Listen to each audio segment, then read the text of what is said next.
नमस्ते मित्रों, जय श्री राम। आजकल आप जो लोग सोशल मीडिया से मुझसे जुड़े हैं वो सभी जान रहे हैं कि एक मुद्दा चल रहा है। और वो मुद्दा कैसे चला, कुछ लोगों को पता होगा, कुछ को नहीं पता होगा। मैं आपके सामने स्पष्ट कर देती हूँ। दरअसल देवी चित्रलेखा जी, जो हरियाणा की रहने वाली हैं, वो एक कथाकार हैं। उन्होंने अपनी कथा में कहा, उनकी एक वीडियो वायरल हुई टिकटॉक से।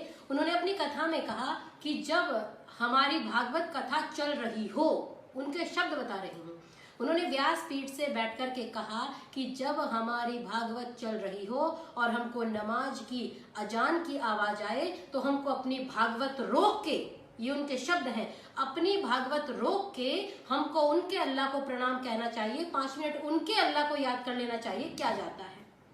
जब ये वीडियो आई तो अंकुर आर्य भाई और स्वामी चिदम्बरानंद सरस्वती जी महाराज, इन दोनों लोगों ने, अंकुर भाई ने वीडियो बनाई, सत्य सनातन यूट्यूब चैनल है तो उनका बहुत वायरल हो गया। उसके बाद स्वामी चिदम्बरानंद जी महाराज वगैरह ने बहुत विरोध किया कि ये गलत है और हम सब भी विरोध में आए। तो उसके बाद उनका एक वीडियो आया और जो उनका आया, जो उन्होंने बातें कही थी वो मैं आपके सामने बताती हूँ। उनको गलती नहीं लगा इसमें। उन्होंने सबसे पहली बात कही कि हाँ, मैं ये स्वीकार करती हूँ कि मैं सर्वधर्म समभाव में आस्था रखती हूँ। और उन्होंने ये बातें क्यों कही, कुछ लोग कह रहे थे फेक वीडियो है, उन्होंने ऐसा नहीं कहा। उन्होंने स्वयं स्वीकार किया। उन्होंने कहा कि मेरी कथा चल रही थी और पास में ही कहीं नमाज पढ़ी जाती थी तो वहां पे आवाजें आती थी, और जब आवाजें आती थी तो उन लोगों का हमारे ट्रस्ट में फोन भी आया कि आपकी आवाजें बहुत तेज आती हैं, हमको समस्या होती है। तो मैंने कहा कि ठीक है, 5 मिनट भागवत रोक के उनकी कथा को, उनके ईश्वर को, उनके अल्लाह को हम याद कर लेते हैं। क्या जाता है, सब धर्म एक है और मैं तो सर्वधर्म संभाव में विश्वास रखती हूँ। देवी चित्रलेखा जी, आपसे मेरे कुछ प्रश्न हैं। आप कहेंगे आप प्रश्न करने वाली कौन होती हैं? तो मैं ईश्वर की पुत्री हूं, जैसे आप ईश्वर की पुत्री हैं। जितना आपका अधिकार ईश्वर पे है उतना मेरा भी है। और आप चूंकि सनातन की गुरु हैं तो मेरे को भी अधिकार बनता है, मैं भी सनातन की एक बेटी हूं, आपसे कुछ जिज्ञासा कर सकूं। आपने कहा उनका फोन आया था।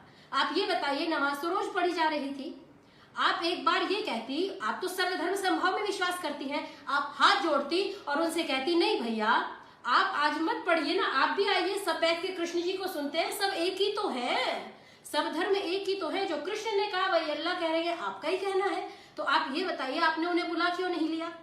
दूसरी बात, आप अगर चलिए नहीं बुला पाई, मैं मानती हूँ, आपको क्या करना था? आप ये कहती भैया नमाज पढ़ लो, आज माइक रहने तो, आज हम लोग कथा कर रहे हैं, आप नमाज पढ़ के आओ, हमारे यहाँ भी कथा में आके बैठ जाना। लेकिन आप ऐसा नहीं कर पाई। क्यों? क्योंकि आपको पता है कि वो आपकी बात नहीं सुनते, और अगर नहीं सुनते, आपको पता है कि वो स्वीकार नहीं करते, लेकिन उसके बाद भी आपने कहा नहीं नहीं मैं सर्वधर्म संभाव में विश्वास करती हूँ। तो देवी जी, आप भागवत के मंच से बैठ करके, आपको भागवत करने बुलाया गया है, किसी और मजहब की कथा करने नहीं बुलाया गया।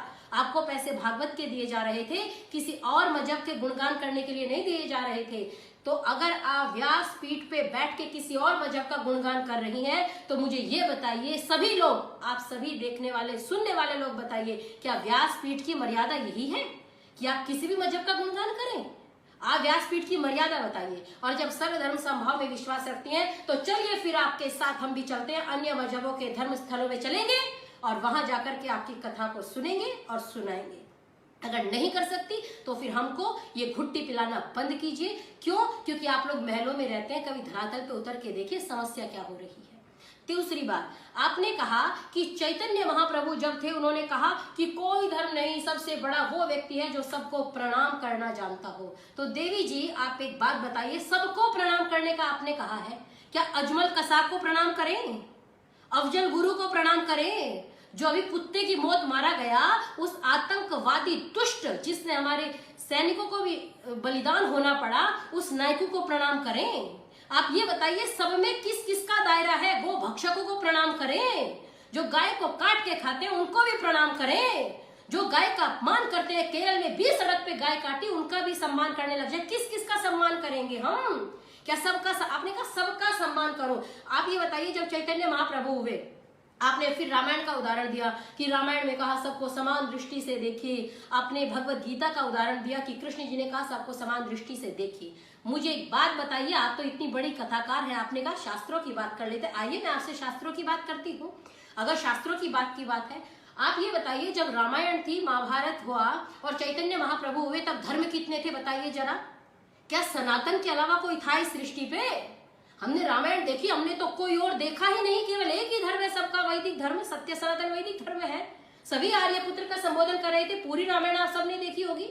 और अगर सब एक थे, एक ही धर्म था, तो उन्होंने कहा सबको समान दृष्टि से देखो। अब एक मेरी आपसे प्रश्न है, जब श्री राम जी को, मर्यादा पुरुषोत्तम श्री राम जी को विश्वामित्र लेने आए थे, तो उन्होंने कहा था कि मेरे यज्ञ करने में कुछ राक्षस विघ्न डालते हैं, तो आप आइए और उन राक्षसों को भगाइए, ताकि मैं आसानी से बैठ करके यज्ञ कर सकूं, आराम से यज्ञ कर सकूं, राक्षस विघ्न न डाले। तब श्री राम ने एक प्रतिज्ञा की थी कि निशिचर हीन करऊं मही, भुज उठाए प्रण की नहा, मैं इस पृथ्वी को राक्षसों से विहीन कर दूंगा। मैं ये भुजा उठा करके प्रतिज्ञा करता हूं। आपने ये क्यों नहीं बताया?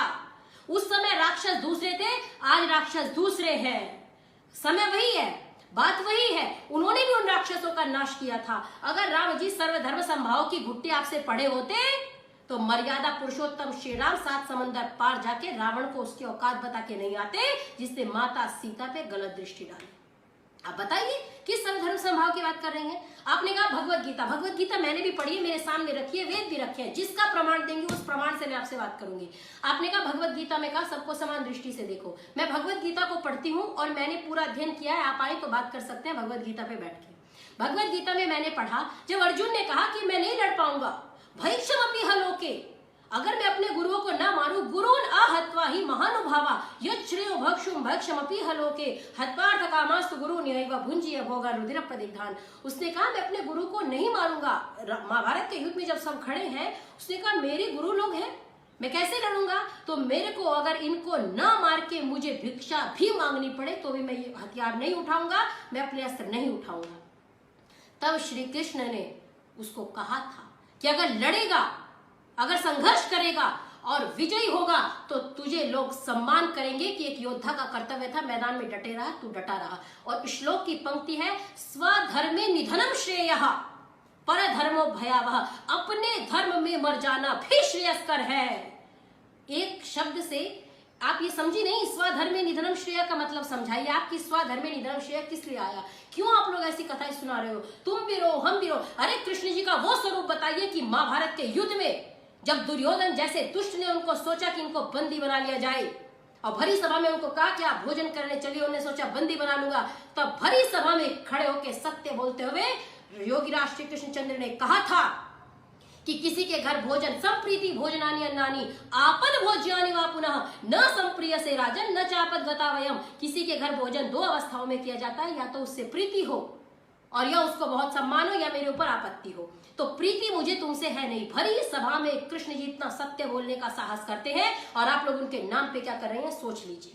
उन्होंने कहा कि प्रीति दुर्योधन मुझे तुमसे है नहीं और आपत्ति मुझ पे है नहीं, उन्होंने उसके घर का भोजन नहीं किया। आप कृष्ण जी का ये स्वरूप क्यों नहीं बताते? अरे ये इससे अच्छा स्वरूप तो मनवीर मधुर अपने शब्दों में कहते हैं कि आप जब कृष्ण जी का स्वरूप बताते हैं कि भारती के शेर और शांति व्रत तोड़ दीजिए, शत्रु के लिए विनाशकारी बन जाइए और पाली दूसरों का हक छीनने की ताक में है, आप श्री राम के शिकारी बन जाइए, आप श्री राम से शिकारी बन जाइए और गांधी के अहिंसावादी मूल्य मानिएगा, किंतु बोस जैसे क्रांति के पुजारी बन जाइए और देश को है शाम। इस पंक्ति को आप सभी सनातनी लोग सुने, मेरी पंक्ति को। देश को है शाम, आज बांसुरी की चाह नहीं, वक्त चाहता है चक्रधारी बने जाइए, वक्त चाहता है चक्रधारी बने जाइए। ये है श्री कृष्ण का स्वरूप, ये बताइए दुनिया को। हम भी सुनेंगे, आप भी सुनाइए। और अगर आप कथा करने की बात करती हैं, आपने कहा कि मैं सर्वधर्म संभाव पे विश्वास करती हूँ। 25 वर्षों में मेरे सामने न्यूज है, 25 वर्षों में हरियाणा के 50 गांव हिंदुओं से विहीन हो गए, आपने आवाज क्यों नहीं उठाई? बंगाल में रोज मारा जा रहा है, आप आवाज क्यों नहीं उठाती? हमारे देश के अंदर विस्थापित, केरला में विस्थापित कर दिए गए, आपने क्यों नहीं बोला? पाकिस्तान में इस लॉकडाउन के कितने कठिन समय में, कोरोना के कठिन समय में हमारे हिंदू भाइयों को राशन नहीं दे रहे वो लोग, कितनी न्यूज वायरल हो रही है और आप उस पर नहीं बोलती। सर्वधर्म संभाव की बात करने वाली मैं आपसे निवेदन करूंगी कि आप जाइए और जाकर के सीरिया में कथा कीजिए, मैं आपके साथ चलूंगी, आप चलिए मेरे साथ। सर्वधर्म समभाव की बात करती हैं और आपने अगला कहा धर्म की जय हो, अधर्म का नाश हो। आपकी दृष्टि में तो अधर्म कुछ रहा ही नहीं, सब धर्म हो गए ना, सभी तो धर्म है। आप तो किसी को धर्म मान नहीं रही है। कल को मेरे मन में आएगा मैं एक नया धर्म बनाऊंगी, उसको भी आप धर्म कहना कि ये भी धर्म है। धर्म की परिभाषा बताइए आप शास्त्रों के अनुसार। मेरा निवेदन है, अगर आपको पता है तो धर्म की परिभाषा बताइए। धर्म कितने हैं, कहाँ हैं, कैसे हैं, क्यों होते हैं? मनुस्मृति, वेद, उपनिषद, किसी भी ग्रंथ से आप ले आइए, मैं आपकी बात को स्वीकार कर जाऊंगी। आपने तीसरी बात, एक अंतिम बात और कहती हूँ, आपने कहा अंतिम बात, क्योंकि आपको भी पता है, आपने कहा जब सामने वाला हमारे धर्म का सम्मान नहीं करे तो हम लोग तो करें, हम लोग का क्या जाता है, कोई ना करे तो क्या हो गया, इसको कायरता नहीं कहते।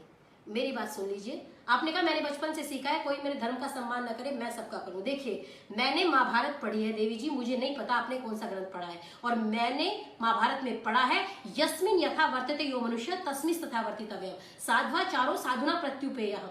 जो आपके साथ जैसा व्यवहार करे उसके साथ वैसा व्यवहार करे। साधु के साथ साधुता का व्यवहार कीजिए और दुष्ट के साथ दुष्टता का व्यवहार कीजिए।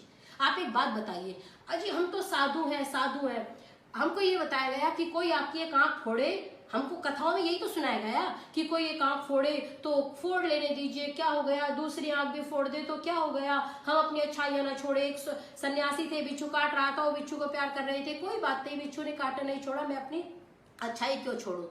वो जमाना गया, वो जमाना नहीं है। आपकी कोई एक आंख फोड़े, आप दूसरे की दोनों निकाल लो, जमाना वो है। आपके धर्म पे कोई प्रहार करे, आप ऐसा कर दो कि दोबारा धर्म पे प्रहार करने के लायक ना रहे। धर्म की रक्षा के लिए धर्म एवं तो अंति धर्म रक्षति रक्षिता। आप शास्त्र की बात करती हैं, मैं शास्त्र के उदाहरण दूंगी कि धर्म के लिए बाल की कतराए 13 वर्ष का बालक चोटी नहीं कटवाई थी, जनेऊ नहीं कटवाया था, धर्म परिवर्तन नहीं किया था, अपने प्राणों की बलि दे दी थी। स्वामी स्वतंत्रानंद जी के शिष्य रुचिराम जी ने अरब देशों में जाके वेदों का प्रचार किया, अपने प्राणों की आहुति देके चले गए इस देश के लिए। स्वामी श्रद्धानंद ने शुद्धि आंदोलन चलाया, उनके प्राण चले गए, वो पीछे नहीं हटे। आप किस सर्वधर्म समभाव की बात कर रही हैं? अब्दुल रशीद ने सरेआम स्वामी श्रद्धानंद को मार दिया था। हम उस परंपरा के लोग हैं। पंडित लेखराम जी हमको सिखा रही हैं। पंडित लेखराम जी, अगर उनको पता लगा कुछ लोग धर्म परिवर्तन करने जा रहे हैं, स्टेशन पे ट्रेन नहीं रुकेगी तो बिस्तर को बांधा अपने शरीर से और कूद गए ताकि धर्म परिवर्तन ना हो, मैं धर्म परिवर्तन को बचा सकूं। मैं निवेदन करूंगी, मेरा आप सभी से कोई द्वेष नहीं है। मैं आजकल सोशल मीडिया पे बहुत सारे लोगों के साथ लगी हूं और बहुत सारे हम लोगों ने वीडियो वायरल किए जिसमें आप लोग व्यासपीठ से बैठ करके दूसरे धर्मों का, दूसरे मजहबों का गुणगान कर रहे हैं, मत मतांतरों का गुणगान कर रहे हैं। मैं आप समस्त सनातनियों से अनुरोध करती हूँ कि आप सभी मुझे व्यासपीठ की परंपरा बताइए। ये बताइए, क्या व्यासपीठ पर बैठकर दूसरे का गुणगान कर सकते हैं? व्यासपीठ की मर्यादा क्या है? क्या व्यासपीठ इसीलिए है कि आप जिसका चाहे उसका गुणगान करें? मैं तो उस बेटी, उस बहन को प्रणाम करती हूँ, ऋचा भारती को, जिसने कहा कि मैं कुरान नहीं बांटूंगी चाहे कुछ हो जाए। आप सब धर्मों का, सब मतों का सम्मान कीजिए, मुझे कोई समस्या नहीं।